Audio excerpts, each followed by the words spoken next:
Hello everyone. We are learning about branch accounts, dependent branches.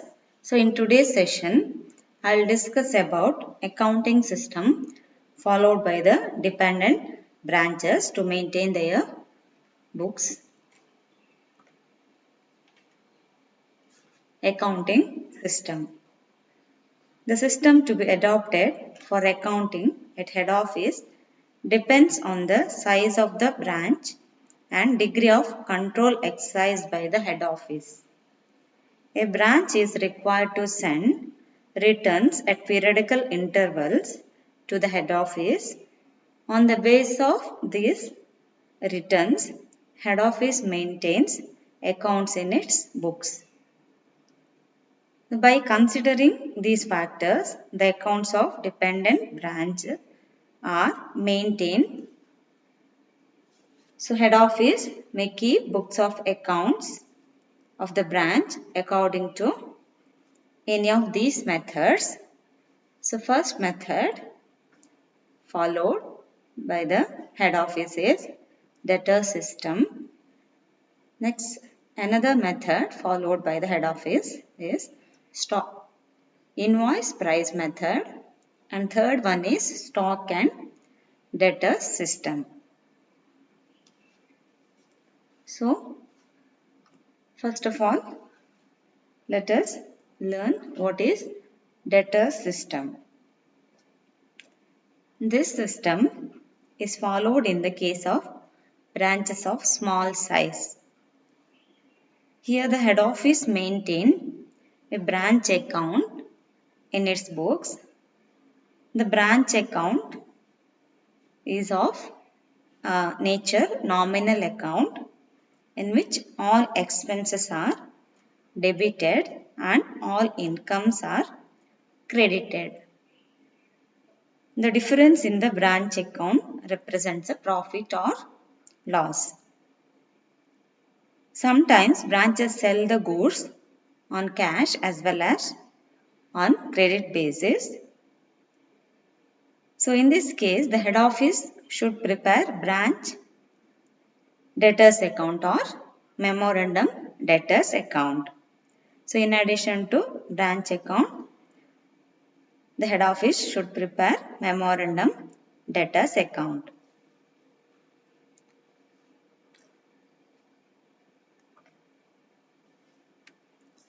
Next, let us see the format of branch account.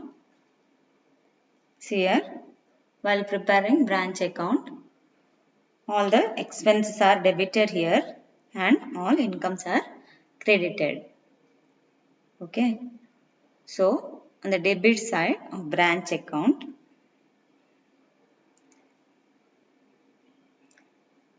to balance, so we have to take branch stock. First, we have to take the branch stock, that is opening stock.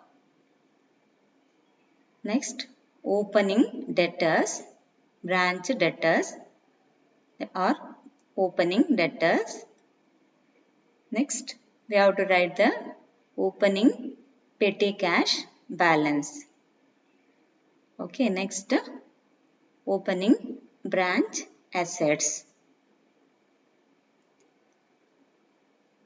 Next one is to goods sent to branch account. So we have to write the goods sent to branch account. Next one, expenses. We have to record the expenses on debit side of branch account. So the entry is to bank account. To record the expenses, the entry is to bank account. Next, on the credit side of branch account, by bank account, that means cash received. Okay, cash received from cash sales and cash received from debtors. We have to take cash sales, cash received from sales, cash sales and cash received from debtors. Next, by goods sent to branch account. That means goods returned by the branch to head office. Okay, next, finally we have to take the closing stock. So by balance, closing stock, then closing debtors, closing balance of debtors, next closing petty cash balance, and branch assets, closing value of assets.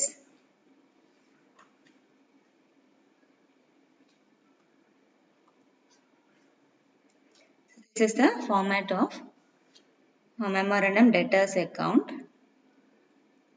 So ಇಲ್ಲಿ debit side ಅಲ್ಲಿ ನಾವೇನು ಬರಿತೇವೆ ಅಲ್ಲಿ to balance brought down. So ಹಿಂದಿನ ವರ್ಷದಲ್ಲಿ ಎಷ್ಟು balance ಇತ್ತು ನಮ್ಮ ಡೆಟರ್ಸ್ ಅಕೌಂಟಲ್ಲಿ, ಸೊ ಅದನ್ನೆಲ್ಲಿ ಬರಿಬೇಕು. To balance brought down. Okay, next credit sales. To credit sales. To bills receivable dishonored. On credit side of memorandum debtors account, by cash received, that is cash received from debtors. Okay, cash received from debtors. Next, by bills receivable received. By bad debts. So bad debts, if any, we have to take it here. Next, by discount allowed. By sales returns. So sales returns ಕೊಟ್ಟಿದ್ರೆ ನೀವು memorandum debtors ಅಕೌಂಟ್ನ credit ಸೈಡಲ್ಲಿ ಅದನ್ನು ತಗೊಳ್ಬೇಕಾಗತ್ತೆ. Next by allowances. ಈಗ total ಮಾಡಿ ನಂತರ balance ಎಷ್ಟು ಉಳಿದಿದೆ ಅದನ್ನಲ್ಲಿ ಬೈ ಬ್ಯಾಲೆನ್ಸ್ ಕ್ಯಾರಿ ಡೌನಲ್ಲಿ ಬರಿಬೇಕಾಗತ್ತೆ. So memorandum debtors account prepare ಮಾಡುವಾಗ credit sales, bills receivable dishonoured debit ಸೈಡಲ್ಲಿ, ಕ್ರೆಡಿಟ್ ಸೈಡಲ್ಲಿ cash received from debtors, bills receivable received, bad debts, discount allowed, sales returns and allowances.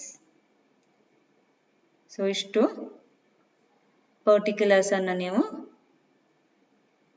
Record ಮಾಡಿದ ನಂತರ ನಿಮಗೆ ಏನು total ಸಿಗತ್ತೆ ಅಲ್ಲಿ, ನಂತರ ಏನು ಡಿಫರೆನ್ಸ್ ಬರುತ್ತಲ್ವಾ, ಸೊ ಅದೇನಾಗುತ್ತೆ ಅಲ್ಲಿ ಕ್ಲೋಸಿಂಗ್ ಡೆಟರ್ಸ್.